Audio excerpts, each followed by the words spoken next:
Kerala cricket ലീഗിൽ തിരശ്ശീല വീഴാൻ ഇനി മണിക്കൂറുകൾ മാത്രമാണ് ബാക്കിയുള്ളത്.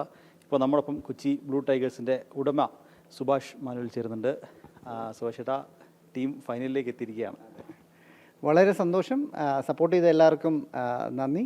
അതുപോലെ തന്നെ നമ്മളിപ്പോൾ ഇതുവരെ എന്താണ് ചെയ്തുകൊണ്ടിരുന്നത് അത് തന്നെ കണ്ടിന്യൂ ചെയ്യുക എന്നുള്ളതാണ് ഞങ്ങൾ പ്ലാൻ ചെയ്തിരിക്കുന്നത്. ഞങ്ങൾ അതിനെക്കുറിച്ചൊക്കെ ഡീറ്റെയിൽ ആയിട്ട് ഡിസ്കസ് ചെയ്തിരുന്നു. പിന്നെ സപ്പോർട്ട് ചെയ്ത എല്ലാവർക്കും കേരളത്തിന് മൊത്തം നന്ദി. ഈ ഓപ്ഷൻ കഴിഞ്ഞ സമയത്ത് എല്ലാവരും ചോദിച്ചൊരു ചോദ്യമുണ്ട്. സഞ്ജുവിന് വേണ്ടി ഇത്രയും വലിയൊരു തുക മുടക്കി അതിനുശേഷം ഉള്ള ചെറിയൊരു ബഡ്ജറ്റ്, ആ ചെറിയ പേഴ്സ് വെച്ചൊരു ടീമിനെ ഉണ്ടാക്കിയപ്പോൾ ആ ടീം എത്രത്തോളം പെർഫോം ചെയ്യുമെന്ന് എല്ലാവരും ചോദിച്ചൊരു ചോദ്യമുണ്ട്. ഇത് ഓപ്ഷന് മുമ്പ് തന്നെ സഞ്ജു ഇങ്ങനെ ഒരു എക്സെപ്ഷണൽ പ്ലെയർ പൂളിലേക്ക് വരുമ്പോൾ ഇത് ടോട്ടൽ ഒരു ഇൻബാലൻസ് ഉണ്ടാക്കും എന്നുള്ള കാര്യം ഞങ്ങൾ നേരത്തെ ഡിസ്കസ് ചെയ്തിരുന്നു. KCAയുടെ അടുത്തും ഒക്കെ ഞങ്ങൾ സംസാരിച്ചതാണ്. പക്ഷേ എന്തായാലും ഓപ്ഷൻ അങ്ങനെ തന്നെ മുമ്പോട്ട് പോയി, ചെറിയ ചെറിയ മാറ്റങ്ങൾ വരുത്തി മുമ്പോട്ട് പോയി. അപ്പം ഞാനും സഞ്ജു ഇതിന് മുമ്പും ഞങ്ങളുടെ കമ്പനിയുടെ ബ്രാൻഡ് അംബാസഡറായിട്ടൊക്കെ പുള്ളി വർക്ക് ചെയ്തിട്ടുള്ളതാണ്. ഞങ്ങൾ ഒത്തിരി ഇൻട്രാക്ട് ചെയ്തിട്ടുള്ളതാണ്. അപ്പോൾ ഞാനും സഞ്ജു തീരുമാനിച്ചു എന്തായാലും നമ്മൾ ആ ഒരു രീതിയിൽ, കാരണം സഞ്ജുവിനെ അത്ര ഇൻവോൾവ് ചെയ്യാൻ പറ്റുള്ളൂ, ഓപ്ഷനിലാണ്, പബ്ലിക് ഓപ്ഷനാണ്, എല്ലാവരും വിളിക്കുക എന്നുള്ളൂ. സഞ്ജു പറഞ്ഞ ടീമിനെ തന്നെ, കോച്ചസിനെയൊക്കെ തന്നെയാണ് ഞങ്ങൾ എടുത്തു വെച്ചത്. ഇതെല്ലാം കഴിഞ്ഞ് ഈ 26.8 lakhs സഞ്ജുവിന് മുടക്കി കഴിഞ്ഞപ്പം പിന്നെ ഒബ്വിയസ്ലി അതൊരു ചലഞ്ചായിരുന്നു. അപ്പം തീർച്ചയായിട്ടും കോച്ചസ് അവരുടേതായിട്ടുള്ള കുറേ പ്ലെയേഴ്സ് ഉണ്ടായിരുന്നു. പിന്നെ ഞാൻ ഒന്ന് രണ്ട് കാര്യങ്ങൾ മാത്രമേ പറഞ്ഞുള്ളൂ. ഒന്ന്, നമ്മുടെ മുഹമ്മദ് ആഷിഖ്, പുള്ളി ഞങ്ങളുടെ UK ടീമിലുള്ളതാണ്. അതുപോലെ നിഖിൽ തോട്ടത്തിൽ, നമ്മുടെ വിക്കറ്റ് കീപ്പർ, അവർ രണ്ടുപേരും UK ഞങ്ങളുടെ ബ്ലൂ ടൈഗേഴ്സ് UK കളിക്കുന്നുണ്ട്. അവരുടെ പൊട്ടൻഷ്യൽ നമുക്കറിയായിരുന്നു.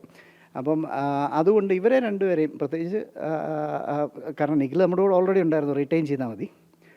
മുഹമ്മദിനെ എടുക്കണമെന്ന് ആഷിഖിനെ എടുക്കണമെന്ന് ഞാൻ പറഞ്ഞു, ഇത് എങ്ങനെയെങ്കിലും നമുക്ക് അഡ്ജസ്റ്റ് ചെയ്ത് കയറ്റണം, ബാക്കി നമുക്ക് ടീം ഉള്ള പോലെ ചെയ്യാമെന്ന് പറഞ്ഞു. അങ്ങനെ എല്ലാവരുടെയും കോൺട്രിബ്യൂഷൻ കൊണ്ട് വളരെ നല്ലൊരു ടീം എത്തി. അത് വെറുതെ ടീം കിട്ടിയിട്ട് മാത്രം കാര്യമില്ല. പിന്നെ നമ്മുടെ കോച്ചസ്, പ്രത്യേകിച്ച് ദീപകിൻ്റെ കാര്യം എടുത്തു പറയണം. കഴിഞ്ഞ വർഷം നമ്മുടെ കൂടെ ഉണ്ടായിരുന്നതാണ്. അദ്ദേഹം ഒരു സൈലൻറ്റ് കില്ലർ എന്ന് നമുക്ക് പറയാം. വളരെ സൈലൻ്റായിട്ട് എല്ലാവരെയും മോട്ടിവേറ്റ് ചെയ്തും ആ ഒരു യൂണിറ്റ് കൊണ്ടുപോകാൻ വളരെ ശക്തമായിട്ട് നിൽക്കുന്ന ഒരാളാണ് നമ്മുടെ കോച്ചിങ് ഡയറക്ടർ ദീപക്. അതുപോലെ തന്നെ റൈഫിയുടെ കാര്യം എടുത്ത് പറയണം. പിന്നെ ഒബ്വിയസ്ലി സഞ്ജു ഒരു എനർജി ടീമിൽ കൊണ്ടുവന്നിട്ടുണ്ട്. അതുപോലെ ഓരോരുത്തരും, എല്ലാവരും ഈ ടീമിൻ്റെ ഭാഗമായിട്ടുള്ള എല്ലാവരും എല്ലാ ഈഗോസും മാറ്റിവെച്ച്, എല്ലാ ഇഷ്യൂസും മാറ്റിവെച്ച് ഇതുവരെ ഇങ്ങനെ ഒരുമിച്ച് പോകുക എന്ന് പറയുന്നത് ചെറിയ കാര്യമല്ല. അതുതന്നെയാണ് ഈ ടീമിൻ്റെ വിജയമായിട്ട് കാണുന്നത്. പറഞ്ഞ രണ്ട് പേരുകൾ നിഖിലും ആഷിഖും രണ്ടും അവരുടെ റോളുകൾ കൃത്യമായി ടീമിന് വേണ്ടി വിനിയോഗിച്ചു. അതെ തീർച്ചയായിട്ടും. കാരണം നമുക്കറിയാം, ഇപ്പം പ്ലേയിങ് 11 ഇടാൻ പറ്റുമെന്ന് സംശയമായിരുന്നു ആഷിഖിനെ ഫസ്റ്റ്. ഒരു കളിപ്പിച്ച് നോക്കാം എന്നുള്ള രീതിയിൽ നമ്മളൊരു ഗെയിം കൊടുത്തു. പക്ഷേ പുള്ളി അവിടുന്ന് പിന്നെ കത്തിക്കയറുമായിരുന്നു. അത് ഒരു ഭാഗ്യം മാത്രമല്ല, നല്ല ടാലൻസാണ്. ഞാൻ പറയാം, ടാലൻ്റ് ഉണ്ടായിട്ട് മാത്രം കാര്യമില്ല, സ്കില്ലുണ്ടായിട്ട് കാര്യമില്ല. കോച്ച് ചെയ്യുന്ന ആൾക്കാരും അതുപോലെ അവർക്ക് അവസരം കൊടുക്കുകയും അതുപോലെ അവരെ മോട്ടിവേറ്റ് ചെയ്യുകയും ആ എനർജി കൊടുക്കുകയും ചെയ്യുമ്പോഴാണ് ഇത് സക്സസ് ആവുന്നത്. അതുകൊണ്ട് as A team it's huge success. Season തുടങ്ങുന്നതിന് മുമ്പ് നമ്മൾ റൈഫിയോട് സംസാരിച്ചപ്പോൾ റൈഫി പറഞ്ഞൊരു കാര്യമുണ്ട്. എല്ലാവരും സഞ്ജു എന്ന് ശ്രദ്ധിക്കുമ്പോൾ സഞ്ജു അല്ലാതെ നിങ്ങൾക്കൊക്കെ ശ്രദ്ധിക്കാൻ പറ്റിയ ഒട്ടേറെ താരങ്ങൾ ഈ ടീമിലുണ്ട്. അത് സീസൺ കഴിയുമ്പോൾ നിങ്ങൾക്ക് മനസ്സിലാകും എന്ന് പറഞ്ഞു. ഇന്നലെ ഞാൻ റൈഫിയോട് സംസാരിച്ചപ്പോൾ റൈഫി പറഞ്ഞത് ഇപ്പോൾ മനസ്സിലായി കാണുമല്ലോ എന്നാണ്. തീർച്ചയായിട്ടും അത് തന്നെയാണ് ഞാൻ പറഞ്ഞത്. കാരണം ദീപക്കേട്ടൻ്റെ ആണെങ്കിലും റൈഫിയുടെ ആണെങ്കിലും അവരെല്ലാം ഒരു ലിസ്റ്റ് ഓഫ് പ്ലെയേഴ്സുമായിട്ടാണ് അവർ പ്രിപ്പയർഡ് ആയിരുന്നു എല്ലാത്തിനും. ഞങ്ങൾ 2 ദിവസം മുമ്പ് വരെ ഇങ്ങനെ ഒരു സിനാരിയോ ഉണ്ടാവും, അപ്പോൾ ഇതിനെങ്ങനെ ഓവർകം ചെയ്യണം, ഇതെല്ലാം സിനാരിയോ. ഇപ്പോൾ ഞാൻ പറഞ്ഞത് ഞങ്ങളുടെ ഭാഗത്തു നിന്നുള്ള കോൺട്രിബ്യൂഷൻ ഈ 2 പ്ലെയേഴ്സാണ്. മറ്റ് അവർ കുറേ ലിസ്റ്റ് എഴുതി വെച്ചിരുന്നു. എല്ലാവരെയും ഒന്നും എടുക്കാൻ പറ്റിയില്ലെങ്കിലും ഞങ്ങൾക്ക് അതിൽ കുറേ പേരെ എടുക്കാൻ പറ്റി. പിന്നെ ഇതിൻ്റെ അപ്പുറത്ത് ഇവർ വന്നിട്ടും കാര്യമില്ല.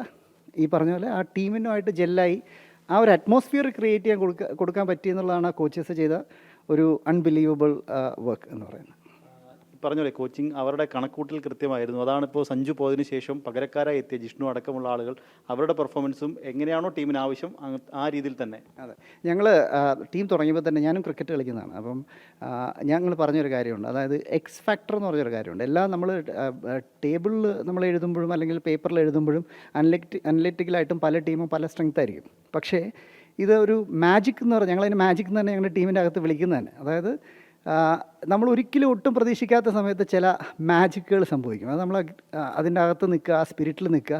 ഈ കഴിഞ്ഞ ദിവസം റണ്ണൗട്ട് തന്നെ നമ്മൾ ശ്രദ്ധിച്ചറിയാം. അത് കണ്ടപ്പോൾ തന്നെ, ഇപ്പോൾ ഞാൻ സാലിയായിട്ട് ഇന്ന് രാവിലെ സംസാരിച്ചു, സുഭാഷേട്ടാ, ഞാനത് കണ്ടപ്പോൾ തന്നെ ഞാൻ മാജിക് എന്നാണ് ഞാൻ വിചാരിച്ചത്. അപ്പോൾ അതായത് അങ്ങനെയുള്ള ഒരു ടീം മാജിക്കിൽ ഞങ്ങൾ വിശ്വസിക്കുന്നു. അതിലോട്ട് എല്ലാവരും വന്നു എന്നുള്ളതാണ് ഇതുവരെ നമ്മളെ ഇവിടെ എത്താൻ സഹായിച്ചത്. അത് തന്നെ മുമ്പോട്ടും നടക്കട്ടെ എന്ന് ആഗ്രഹിക്കുന്നു. അപ്പം സാലി എന്ന് പറഞ്ഞൊരു നായകൻ സാലി ഇതാണ് ഞാൻ പറഞ്ഞത്. സാലി കഴിഞ്ഞ വർഷം ഞങ്ങളുടെ ടീമിലുണ്ടായിരുന്നു. പുള്ളിക്ക് ചെറിയൊരു ഇഞ്ചുറി ഉണ്ടായിരുന്നു. അധികം കളിച്ചിട്ടില്ല. അപ്പം ആ ഒരു പൊട്ടൻഷ്യൽ സാലിയുടെ പേര് മുമ്പോട്ട് വെച്ചത് റൈഫിയാണ്.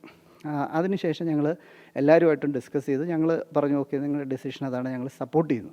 അപ്പം ഇപ്പോൾ കണ്ടറിയാം, ഈ കഴിഞ്ഞ ദിവസം തന്നെ നിങ്ങൾ ആ കമൻട്രി ശ്രദ്ധിക്കുന്നുണ്ടെങ്കിൽ മനസ്സിലാവും. അതായത് ആ രണ്ട് ഫീൽഡിങ്, അതായത് കളി അങ്ങോട്ടും ഇങ്ങോട്ടും പോകാൻ നിൽക്കുന്ന സമയത്ത് ആ രണ്ട് അപ്പുറത്തോട്ടും ഇപ്പുറത്തോട്ടും ഒക്കെ ചാടി മിസ്റ്റേക്കും ഇല്ലാതെ ആ ഒരു എനർജി ഫുള്ളായിട്ട് ടീമിലേക്ക് തിരിച്ചു കൊണ്ടുവരാൻ സാധിച്ചു എന്നുള്ളതാണ്.